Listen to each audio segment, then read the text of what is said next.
A few years ago, when we were at church with our 5 kids, a sweet Vietnamese lady who's selling food after church came up to us and asked us a question that we have heard many, many times.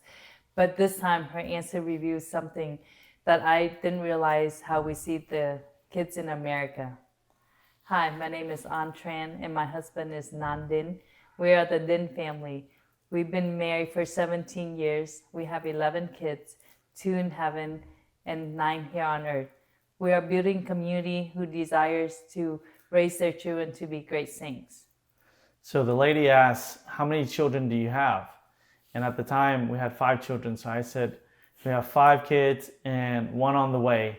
And her face just lit up and she said, praise God, such a beautiful family, praise God.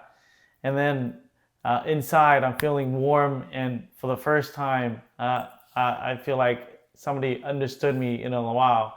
And so I was just like taking it in that, and then her face got serious and she leaned over and she said, that's it, right?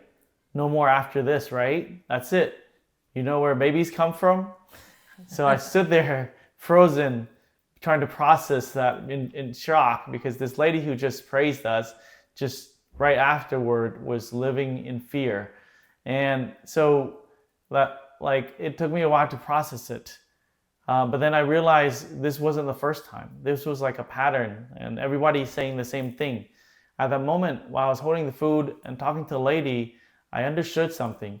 That in America, we see children as burden, that they're like credit cards that's about to be maxed out.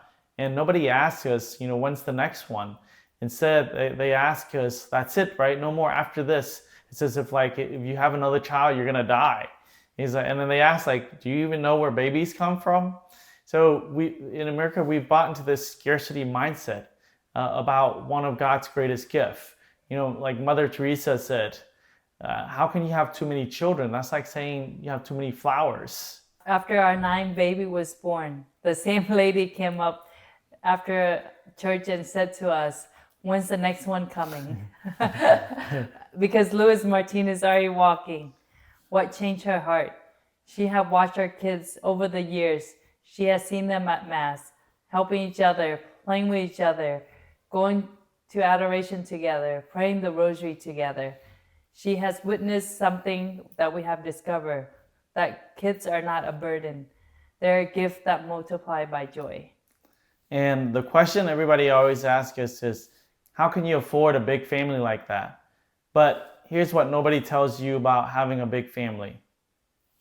And you'll have to wait till the next episode video to find out the answer.